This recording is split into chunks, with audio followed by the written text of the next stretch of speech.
Update muna nga tayo sa mundo ng basketball sa Gilas, Pilipinas sa FIBA World Cup Asian Qualifiers. Ito nga breaking news, Coach Tim Cone pinangalanan na ang kanyang Final 12 na lalaban sa Guam. Sino-sino kaya ang nakapasok at natanggal? Ngunit bago tayo magpatuloy, ipindot naman ang like, subscribe at ang notification bell para updated ka sa susunod kong i-upload.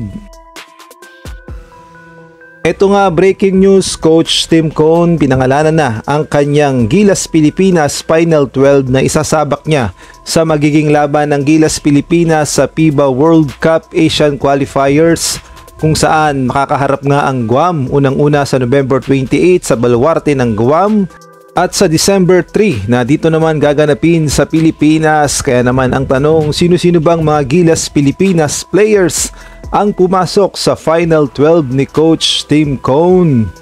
At kung atin ngang babalikan ay 18 players talaga ang pinagpipilian, tapos natanggal na yung tatlo, si Kai Soto, Calvin Optana at Ange Kwame. Kaya naman ito na lang yung choices ni Coach Tim Cone upang makumpleto ang Final 12. Japet Aguilar, RJ Abarientos, Justin Brownlee, AJ Edu, Junmar Pajardo, Juan Gomez Diliano, Jamie Malonzo, Quentin Milora Brown, Chris Newsam, CJ Perez, Kevin Kembao, Dwight Ramos, Troy Rosario, Carl Tamayo at itong si Scotty Thompson. Kaya naman sa naging report ng Inquirer.net ay pinangalanan na ni Coach Tim Cone ng kanyang napili sa Final 12 at ito nga yung naging report.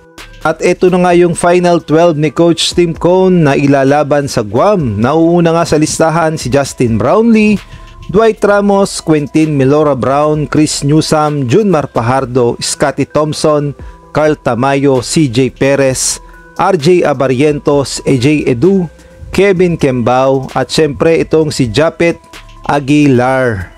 Samantalang ito naman yung mga nakat, si Juan Gomez Diliano, Jamie Malonzo at si Troy Rosario. Sila nga ang hindi nakapasok sa Final 12 ni Coach Tim Cone, ngunit kasama pa rin sila sa Gilas Pilipinas program.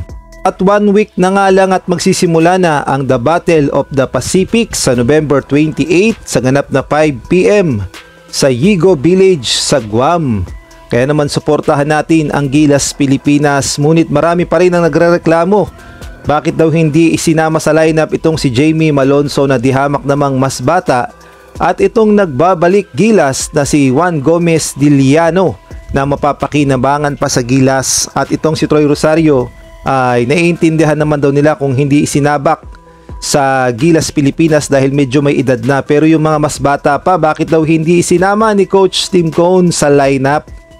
Bakit daw mas nakapasok pa sa lineup yung mga magre-retiro ng players na kagaya ni Japet Aguilar at Junmar Pajardo? Ayan nga ang mga komento ng mga netizen, at kung kayo naman ang tatanungin, anong masasabi nyo sa Final 12 ni Coach Tim Cone? Maaari kayong magbigay ng komento sa comment section.